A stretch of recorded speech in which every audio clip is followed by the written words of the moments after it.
Health is the biggest concern for the Golden State Warriors heading into Game 4 as Kevon Looney and Klay Thompson join Kevin Durant in the sidelines. Having Klay and KD for Game 4 would be huge for the Warriors, but if those players can't make it back in time, Coach Steve Kerr will have a big problem. To tell us more about what the Warriors need to do in order to win Game 4, let's bring back Jett, Manuel, and Eric Menk. Guys, how huge a problem is it for Steve Kerr if Klay and KD and Looney are all out for the next game?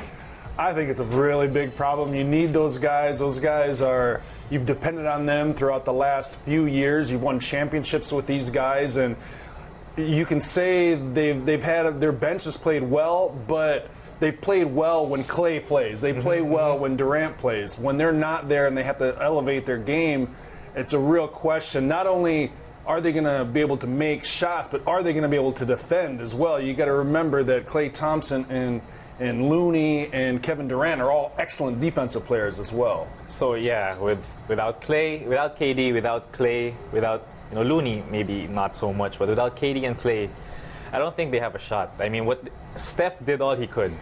He scored as much as he could. He made 17 in the first quarter, assisted on maybe 90% of those, but without another guy to get the attention off him, no matter what he does, I think it's just unfair to demand so much from the bench now.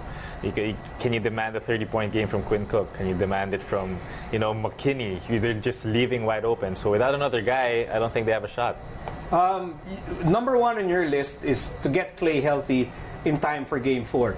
Your knowledge of injuries, all right, Jett, is it realistic for people to expect Klay to be back in time for Game 4? I think he's going to be able to play, but I don't think he's going to be able to play to 100% of his capabilities. So I think he's going to be on the floor. He's going to knock down maybe wide open shots, but the ability to play, 100% effort on defense, run around the floor, chase Kawhi, and then on the other end, run the floor, cut hard, and move without the ball. I don't think he can do that with this hamstring injury. Yeah, the hamstring is a very touchy injury to have. We don't know the severity of it. Today he was questionable. He didn't play.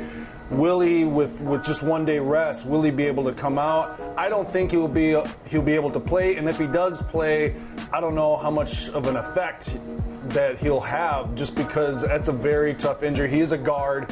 He has a high workload defensively. We would love to see him play. We're hoping that he's 100% because we want to see, how well they'll do, because they really missed him today. But it's a hamstring or anything lower body is a very tough injury to overcome. So what about KD? I mean, are you guys hoping that KD, makes this dramatic entrance and says, "All right, Klay's out, Looney's out, I'm ready to come in and save the day for Golden State"? Me personally, I'd rather that he doesn't play. I mean, just for me, I want to see them go at it with Klay and Steph. But Klay's out. Yeah, so Klay's out, but the idea of a dramatic entrance, saving the day for the Warriors, that's going to be a great story. But I think I want to see Klay and Steph again go at the Raptors. Try and win this. It would be fun for Durant to come back and play right when it looks like the Warriors could be, their dynasty could be over. He comes in with a cape on and saves the day. But they keep saying, "Oh, he might play in Game 3. Well, he didn't play. He might play in Game 4. So there's a little bit of drama. There's a storyline there, but we don't know. What if they're down 3-1? And then he comes in and redeems the 3-1 loss of the Warriors to save the day. Well, everyone's just waiting to see, but we'll see if he... But he's capable, though. I mean, honestly, if he comes back, he's more than capable of winning it for the Warriors. So if he comes back, that's going to be a huge problem for the Raptors. If he comes back. If he comes back. If he comes back. The second thing on your list, Jett, is that someone has to help Steph. I mean, he can go and score 60 points, and it still might not be enough. Now, who is the most logical choice for if you don't have Klay and if you don't have KD? Who can have a big offensive night? Is it a Draymond Green? Is it an Andre Iguodala? Or is it someone else? Going back, I'd say DeMarcus Cousins, but realizing maybe what he's been through and everything like that, I'm gonna have to go with Draymond. You know, he has to step up. He's a great all-around guy, but maybe this is the test that maybe will put him, on another level. Instead of being a triple-double guy, try to be a 30-point scorer. If he can do that, then You're really demanding. You've demanded for 30-point games. I'm just saying how they're gonna win. That's the only way they're gonna win for me.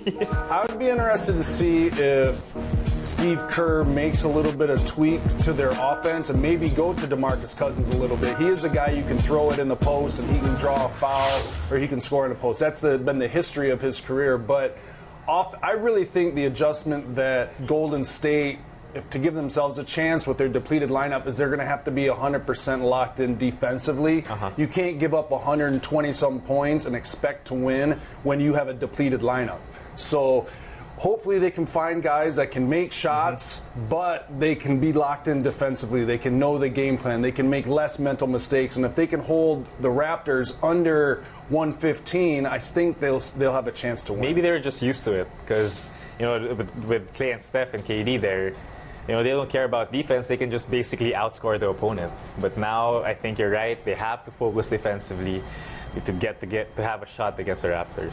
In terms of how fans view the series, because of the injuries, a lot of things have changed, and I wonder if you guys are willing to say that for the first time in a long time that the Warriors are entering a situation as overwhelming underdogs. Are you willing to say that? I'm willing to say that. Without Klay, without KD, they're the underdogs in the series, and it's with how the Raptors are playing. I think they're going to have a tough time to dig themselves out of this. Yeah, I think it was a very fun series when it was just KD down. But with KD and Klay, it's really tough. And the Raptors are 100%. They're 100% healthy.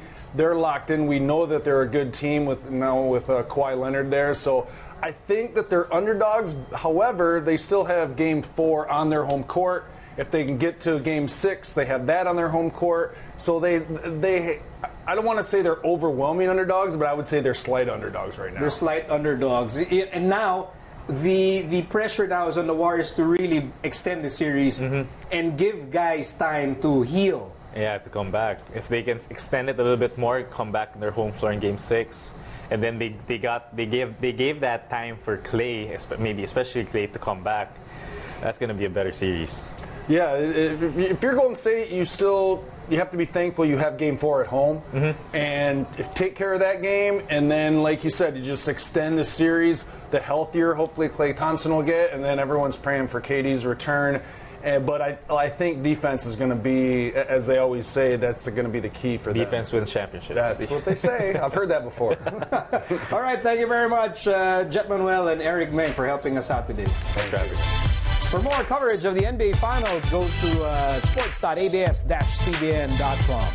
Still ahead, we'll preview the matches this weekend in the PVL Reinforced Conference, so stay with us.